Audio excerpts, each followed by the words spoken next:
tend to be sensitive to smell. So if if it doesn't smell great in here, I'm not gonna enjoy it so much. Yeah. Now here's one thing with boaters. I don't know if you know this with boaters. Okay, let me tell you a boating story. So we were looking at our boat. Yeah. And I wanted a bathroom in my boat. Okay, so through our, like we do research, we got stuff. So when the boat's rocking like this, and you're like, oh, that's so romantic with your wife, and you hear the water under the boat. If you have a toilet in there, that's your black water tank that you hear slushing. That's your black water tank slushing. It's not the water underneath the boat slushing. No. So, and like she said about odor, with the black water tanks, they sell scent packets and they sell everything that you could put in them. Yeah. But over the years, that black water tank, the plastic does absorb the smell. Yeah. And you really do have to replace that black water tank. Yeah. Even though you're flushing it and everything else and putting a scent packet, it's plastic and it does absorb the odor. Yeah. And so this is one of the things that I got. Now, this is meant for black tanks, but because I'm using the gray tank as a P tank, these are enzymes that you would put in your tank to protect that, prevent some smell, but also more of like the long-lasting odors. Yeah. So, so that's that. And then here, so again, everything is custom built, even like the design of I seen this beautiful. I definitely was going for an aesthetic here. So this is all kitchen cabinet here, and just filled up. A lot of this is left over from the retreat right now, but I basically just have the basics like the bowls and plates and everything, and what do you see food in there? What do you heat it with? Your propane? So I do have, this is a hot plate right here. Oh, okay. So I have a hot plate, and I also have an electric kettle. So the electric kettle is over here. I love this. Look at it. Look, see, the time she took for the design in here is beautiful. I love it. And that's van life 101. Yeah. You're ready to catch. So electric kettle, manual coffee pot, a drip coffee. And this was a gift. I don't usually eat that many Hershey's, but I'm excited to have them on the road. And then just containers. These are really helpful too. So, and these are my pots and pans. Now, one of the things people do like this, we'll open this up again. Yep. They put a little bungee cord kind of low right here. Yep. And I created a lip on all of these, but you're right about like bungeeing. Yeah. And these have clasps, so they're actually double reinforced. I have the clasp and then a magnet as well on pretty much every cabinet.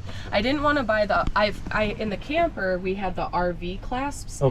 That was like you really have to yank them, and it just gets old. It gets very old very quickly. So one other feature, because they're everywhere in the van, I wanted to show you is these felt tiles. Those are beautiful. Yeah, I love them. So this is by Feltrite, and they actually I ordered this, fell in love. You can hear the difference in the verbiation, right? Yeah. And then I emailed them and told them how much I love it, and they sponsored the back door. That is awesome. Yeah, so I paid for this, and then I said, I love this, and these are extra from there. And so I still have some extra that once I'm going to do some painting. The sound is it's like you're in a studio. Yeah. It physically is like you're in a studio. And those are for podcasting. I'm a podcaster, so I get those ads in my feed all the time. And when I knew I would do them in a home someday, but you're right. It's another form of insulation. Yeah. It was amazing, the difference right when you close this door right here. Yeah. So that was pretty awesome. Yeah, I absolutely love that. And so so those are everywhere, and I just wanted to point those out because I like 10 out of 10 recommend. I'll even install those when I have a home, in my studio. Now, what's the name of these? Feltrite. Feltrite. Yeah. And there's lots of different brands, but I really have enjoyed. Feltrite's cool because they have designs for you or color schemes for you, so you don't have to work so hard. You could just say, I like that one, and pick it. Let me tell you, it feels right. Yeah, that's perfect. Now, here's another cabinet. This is all of my office stuff. Okay. And so I work a lot. I love to work. I am a life coach. I'm an author. I'm a publisher.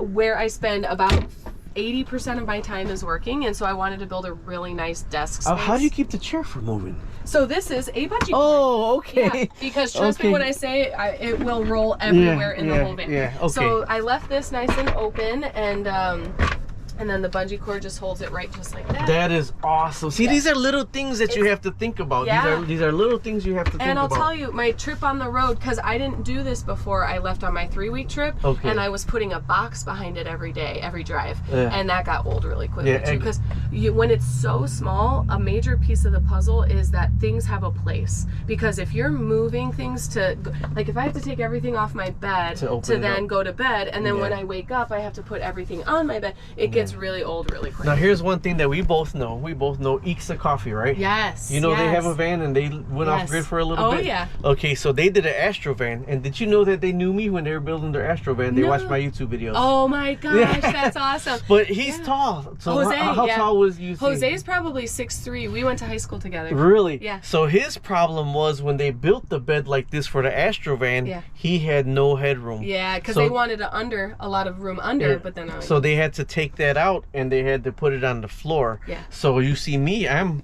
not vertically challenged. Well, I am vertically challenged. So in my regular van, I don't mind being down a little bit or on my knees for my regular van. Yeah. But I have my van, it's good and bad. Yeah. I have 2 seats in my van that I could take in and take out. I got 4 grandkids. Yeah. And we do travel. We go places with the kids. I love packing my van with my family and going. But when me and my wife go off grid, or if we even buy something, these new vans, the seats don't fold down. Yeah. They don't fold over. So I used to be able to put on my Astro van a 4x8 sheet of plywood, flat.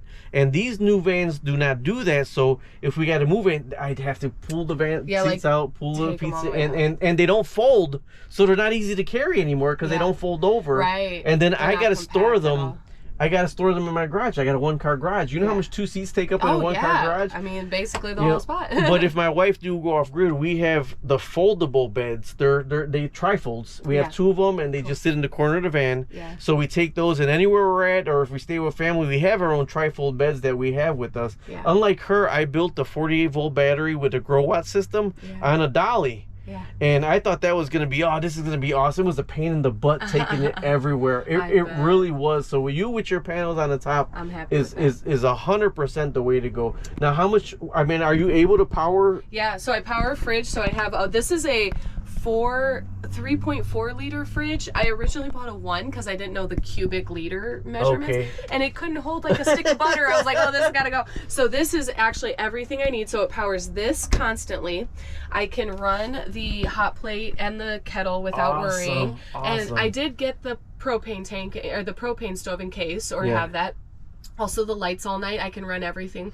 I also, Renogy has an app, so I can monitor the battery usage. And now you have it where you can plug in and charge the battery also, or is it just 100%? Yeah. No, I can charge it. And also, so down here I didn't reinstall it, so I have the system set up for a battery isolator right here. Okay. So it's hooked up to the transit vans. This is where the car battery is. Really? Underneath the driver's seat. That's a pain in the ass. It is. And so this runs, there's another cord, and then this is the brand new one. I had bought the wrong, or it like burned up. Okay. So I actually have had quite a few lessons along this build. So this is a 300 watt or 300 amp isolator. So basically if I plug this in, I can drive around for I can go from 0% on that battery to like 90% in 15 minutes. Really? In a drive. See, now this is one thing why if you're a van lifer, you need to follow the channel. You need to follow the channel because I always say cross-reference, because you learn from other people's mistakes. Yeah. Or not, they're not even mistakes. It's their learning curves. Yep. Their self. Like, you know, with I did the solar on my house, and I was in my van, it's in my house, and like her burned the battery. Yeah. I got a battery burned right now that they recommended I disassemble the whole battery, and I got 14 batteries connected together that I got to disassemble everything. They recommend that first before anything else. I'm like, oh, this is such a pain in the butt. Yeah. It is a pain in the butt. It's stressful. So it's learning curves that you learn, but she went on the road for a little bit of time. Yeah, 3 weeks. Trial and error to figure out, okay, now I'm going to go back and tweak before the long term. And with her panels right here, a lot of people, like, I always wanted to go to Burning Man, I really did. Yeah. But you need a setup where you're actually generating some power while you're there. Yeah. And people think that these take a lot of power. Now let me do that. This is a 12 volt, so it's not the one you're gonna go buy at the hardware store. You have to order a special, and it's usually about $300 to $400 more. Yeah. Now but let me tell you this though, because we have in our house, we have 2 refrigerators and we have a deep freezer. Yeah. Okay. Our refrigerator upstairs uses so much more power than our refrigerator in the basement and our deep freezer, due to the whole fact is just opening that door. Yes. How much time you're gonna kick on that. So as a van lifer with limited storage, you kind of want to know what you're gonna grab. Yep. So you don't have to stand there with the door open, because when it kicks on is when you're using the power. Now if you leave that closed for a couple days, it's gonna barely use any electricity because it keeps the cold in it.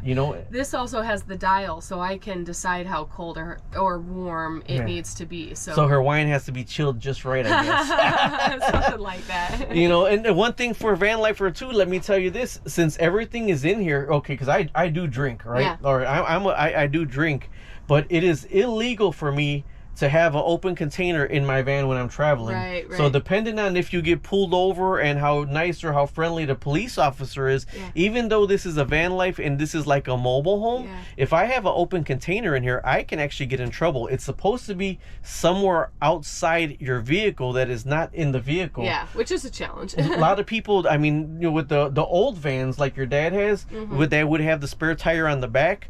They would have a bottle holder behind the spare tire so nobody could see it. So when you're traveling, the bottle is physically outside the van and you cannot get in trouble. Okay. Noted. So one other feature that I'm really happy with was I added under cabinet lighting. It's beautiful. Makes me very happy. And also I'm a little bougie, so I did the dimmer switches on both because I really like being able, like at night, to just chill out a little bit, So that has that. I built some shelves. I have this is where I would plug in the hot plate and whatnot. This I just store when I drive, but because obviously all the counters need to be clear. Everything's gonna get tossed. And so this is even a little bit of storage down here. If I need to set something there, I can. I wanted to use as much as possible while also keeping it warm and being smart and everything. Big sink to me is a big deal because it's my bathroom and my kitchen. So if I have dirty dishes and I still want to brush my teeth or wash. You podcast? Yeah, it's the Hearts Unleashed podcast. We have 310 episodes in 5 seasons, and we'll be starting season 6 in February. Now, what do you go over on your podcast? It's an emotional intelligence, and it's called Hearts Unleashed. So it's really about like living as your authentic self, whether that means making a career, getting paid to be yourself, or just like feeling expressed, people being able to process emotions. There's a lot of emotional type episodes on there. I also love talking about the law of attraction, all of those sorts of things. So very cosmic, very energetic. It's funny because I live my life by the law of attraction. Amen. Okay, now this is just little stuff that I brought in here because this little stuff I travel with in my van. Of course, everybody goes with their phone, right? Yep. But this is the battery pack. I got this on clearance at Walmart. I bought 2 of them, but I could plug into up to 100 amps. So I use this for my laptop. So this is what I have off grid. Now you could buy the solar panel for it, but that's only a 15 volt or 15 volt input. So it's not nowhere near gonna get as much as your energy. Okay, I carry this with me all the time because this is connects to my phone. So this right here, as long as I got charge in here, I connect this to this, and I got Sling and I got Hulu in here, but it has its own battery. So this can play for 6 hours. So if we're off grid, my wife could watch the Bears game. Okay.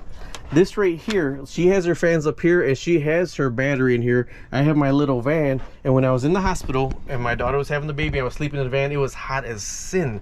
So that made me buy this. So this right here is a battery operated fan. Overnight, I could put this on high directly on me overnight and the battery will still be charged. So I carry this right here, and she has the same light, but she has a black one. Now this is my battery pack right here. I could leave this on all day long. So in my van, this is how I light up my van right here, just with this right here. Perfect. So these are just stuff for the basic that I don't have the whole solar, the whole Renogy. The whole Renogy is an awesome brand. I love them. Which one thing you want is good customer service. Yes. Good customer service for hooking up your system. I use oh god, what's the guy? Watts 24/7 for my solar inverter. Watts 24/7. He's an Australian guy in Utah. He has the most strongest Australian accent, but he'll pick up the phone 24 hours 7 days a week to walk you through your problem. That's amazing. So that's amazing. That's what I use for my solar. And my battery I bought from battery hookup, lithium-ion batteries. And I built it together, and my battery's made from used electric car batteries that were taken apart, and then I rebuilt it myself. So that's what I use. That's amazing. So okay, either way, talk to you later. This is Abigail Rose Gazda, not Gazda, Gazda. All right, talk to you later. Subscribe, like, and share. I'm gonna share. My Mexican accent. I'm gonna put her link up there so you could just click on her YouTube channel from here. Bye bye. Bye. Thank you.